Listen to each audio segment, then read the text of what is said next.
How to review your event response on Facebook Lite. Hello guys, in today's video I'm gonna show you how to review your event response on Facebook Lite. First thing, go to Facebook Lite.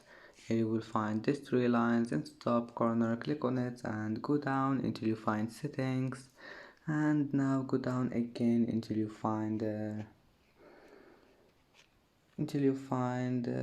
activity log, and here you will find groups, communities, events and reels. Click on it and then just click